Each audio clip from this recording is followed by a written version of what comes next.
আসসালামু আলাইকুম, কেমন আছেন সবাই? আশা করছি যে যেখান থেকে আমার ভিডিওটা দেখছেন আল্লাহ পাক সবাইকে ভালো রেখেছেন। আমরাও আল্লাহর রহমতে ভালো আছি। ভিডিওটা আজকে সকাল থেকে শুরু করেছি। সকালের খাওয়া দাওয়া শেষ, দুপুরের জন্য রান্নাবান্না করব। দুপুরের রান্নাটা আমাদের একটু তাড়াতাড়ি করা হয়, যেহেতু মাইবিন মাহিরাকে 1:30-2টার ভেতরে খাওয়াই, এই কারণে সকাল সকালই রান্নাটা সেরে ফেলি। আজকে তেলাপিয়া মাছ কচুরমুখী আলু দিয়ে ঝোল রান্না করব, এই কারণে মাছটা আগে ভেজে নিয়েছি। আর এখন পেঁয়াজটা হালকা একটু লাল লাল করে ভেজে নিয়ে একটু জিরা দিয়ে কিন্তু ভেজে তুলে রাখলাম। এটা পরে রান্না শেষে দিয়ে দিব। যারা আমার ভিডিও সবসময় দেখেন তারা জানেন যে আমাদের এভাবেই রান্না করে খাওয়া হয়। তো কচুরমুখী আর আলুটা কিন্তু হলুদ, লবণ আর মরিচ দিয়ে কিন্তু একটু কষিয়ে নিয়েছি। একটু কষানো হলে পানি দিয়ে দিয়েছি, আর এই পানিটা একটু শুকিয়ে আসলে মাছগুলো দিয়ে দিলাম। এবার আবার ঝোলের জন্য পানি দিব।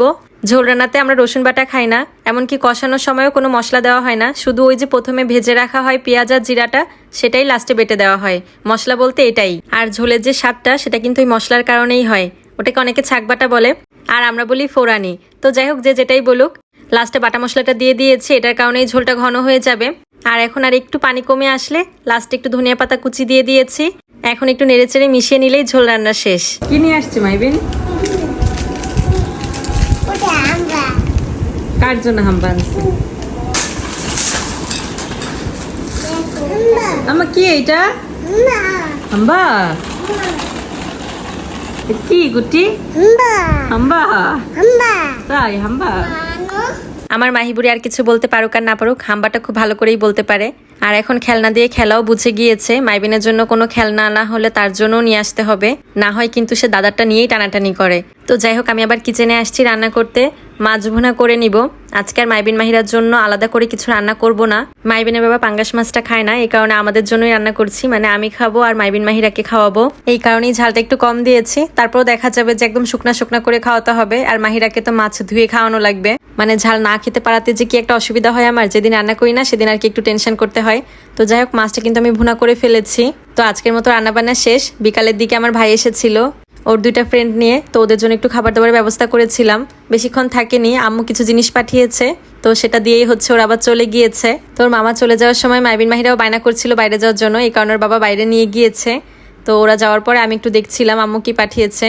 এই প্যাকেটের ভেতরে কিন্তু মাংস রান্না করা, কোরবানির দিন যে মাংস রান্না করা হয়েছিল সেটাই মেইনলি পাঠিয়েছে।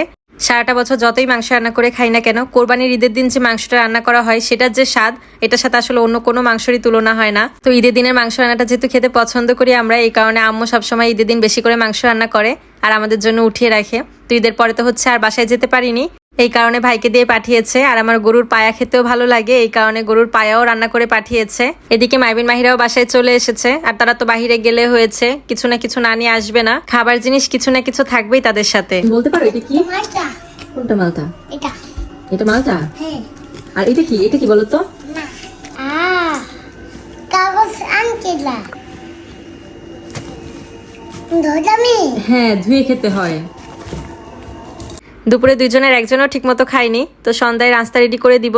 তো মাইবিনকে বললাম কি খাবা, ফ্রেঞ্চ ফ্রাই না পাস্তা? তো ও তো ভালো করে বলতে পারে না, শুধু বলে যে আলু সস, মানে ফ্রেঞ্চ ফ্রাই করে দিতে বলে, সেটাও সস দিয়ে খাবে। তো যাই হোক, যেটা খেতে চেয়েছিল সেটাই বানিয়ে দিয়েছি। আজকে ভিডিওটা এখানেই শেষ করে দিচ্ছি। সবাই ভালো থাকবেন, ভিডিওটা ভালো লাগলে একটা শেয়ার করে দিবেন। আল্লাহ হাফেজ।